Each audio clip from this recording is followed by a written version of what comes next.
Alors, on va maintenant voir comment est-ce qu'on peut jouer sur l'importation des données.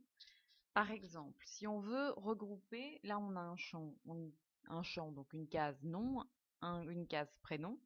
Si on voulait les regrouper, on pourrait utiliser la formule concaténer. Donc on dit égale, la fonction plutôt, concaténer, donc on accepte. Assemble plusieurs chaînes de caractères, donc on est d'accord. Le texte 1, c'est le prénom. Ensuite, on met point virgule. Après, on voudrait qu'il y ait un espace, donc on introduit des guillemets et un espace, point virgule, et la deuxième partie du texte. On referme, j'ai bien ça. Je peux étendre la fonction jusqu'en bas, pas de problème.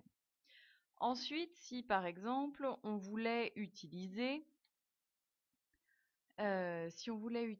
cette fonction pour non pas sommer des noms, mais si par exemple ces données étaient arrivées et qu'on voulait les reséparer pour les mettre dans les cases nom et prénom.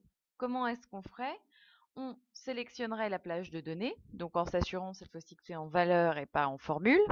Donc là, je vois que c'est en valeur parce que y a le nom qui apparaît et puis autre chose.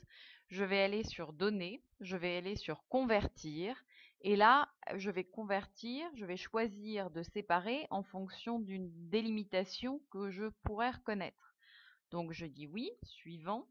Alors je vais choisir, il y a tabulation, il y a le point virgule, il y a la virgule, il y a l'espace. Là on a mis un espace vu que c'est nous qui avons concaténé, on en est assez sûr, donc on dit espace, pas de problème. Suivant, ça nous permet de visualiser ce qui se passe. Je vais bien avoir les prénoms dans une case et les noms dans l'autre. Et je dis terminé. Et là, j'ai reséparé les noms des prénoms. Et ça, c'est très utile, surtout quand vous importez des données d'un autre logiciel ou d'Internet.